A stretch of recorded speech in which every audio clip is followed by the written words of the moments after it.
Tagore pharma ప్రమాదంపై సమగ్ర విచారణ జరపాలి. మృతుల కుటుంబాలకి ₹1 కోటి పరిహారం ఇవ్వాలి. సిఐటియు జిల్లా ఉపాధ్యక్షుడు గణిశెట్టి డిమాండ్.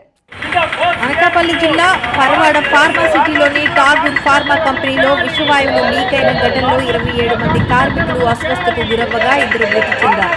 మృతి చెందిన కార్మికుల కుటుంబాలకి ₹1 కోటి నష్టపరిహారం ఇవ్వాలని, అస్వస్థతకు గురైన వారికి మెరుగైన వైద్యం అందించాలని, ప్రమాదంపై సమగ్ర విచారణ జరిపి కంపెనీ యాజమాన్యంపై క్రిమినల్ చర్యలు తీసుకోవాలని రాష్ట్ర ప్రభుత్వాన్ని డిమాండ్ చేస్తూ శుక్రవారం లంకెలపాలెం జంక్షన్లో సిఐటియు ఆధ్వర్యంలో రాస్తారోకో నిర్వహించారు.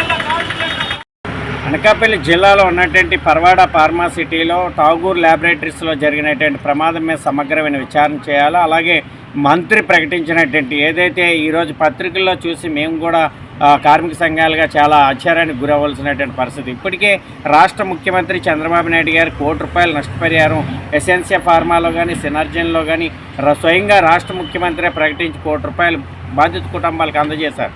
కానీ ఈరోజు 40 లక్షలే ప్రకటించారు. ఏంటి ఈ మంత్రి గారు రాష్ట్ర ప్రభుత్వం ప్రకటించిందా, ఈ మంత్రి ప్రకటించాడా అర్థం కాలేనటువంటి పరిస్థితి. అందుకని రాష్ట్ర ముఖ్యమంత్రి స్వయంగా ఈ ఏదైతే బాధిత కుటుంబాలు ఉన్నారో వీళ్ళకి ₹1 కోటి నష్టపరిహారం చెల్లించాలో, ఏదైతే ఈ పరిశ్రమలో జరిగినటువంటి ప్రమాదం మీద సమగ్రమైన విచారణ చేయాలా. ఎందుకంటే ఈ పరిశ్రమలో జరిగినటువంటి ప్రమాదంతో పాటు యాజమాన్యం నిర్లక్ష్యం కూడా కనబడుతూ ఉంది. సకాలంలో వైద్య సేవలకు అందించలేదు. అందువలన ఈ రకమైనటువంటి ప్రమాదంలో 27 మంది అస్వస్థతకు గురయ్యారు, 2 కార్మికులు చనిపోయారు. కాబట్టి దీనన్నింటి మీద సమగ్రమైన విచారణ చేయాలా. మంత్రి ప్రకటించినటువంటి 40 లక్షలు ఎట్టి పరిస్థితుల్లోనూ కార్మిక సంఘాలుగా మేము సహించడం లేదు, ఎట్టి పరిస్థితులు అంగీకరించడం లేదు. కాబట్టి ₹1 కోటి పరిహారం అనేటువంటిది ఖచ్చితంగా ప్రకటించాలనేటువంటిది ఇప్పటికే పక్కనే ఉన్నటువంటి ఈ ఫార్మాసిటీలోనే సినర్జన్ ఫార్మాలో జరిగినటువంటి ప్రమాదంలో ₹1 కోటి నష్టపరిహారం బాధిత కుటుంబాలకు చెల్లించారు. మరి ఈరోజేమో ఈ పరిశ్రమలో 40 లక్షలే ప్రకటించడం అంటే మంత్రి చేసినటువంటి ఈ ప్రకటన చాలా తప్పుడు ప్రకటనగా, కార్మిక కుటుంబాలని ఈదుపాలు చేసేటట్లుగా బాధ్యతారహితంగా ప్రకటించినట్లుగా మేము భావిస్తున్నాం. అది ఎట్టి పరిస్థితుల్లోనూ అంగీకరించాం. ₹1 కోటి నష్టపరిహారం చెల్లించాలి. ఈ పరిశ్రమలు జరిగినటువంటి ప్రమాదం మీద సమగ్రమైన విచారణ చేయాలా, క్రిమినల్ కేసులు కట్టాలా.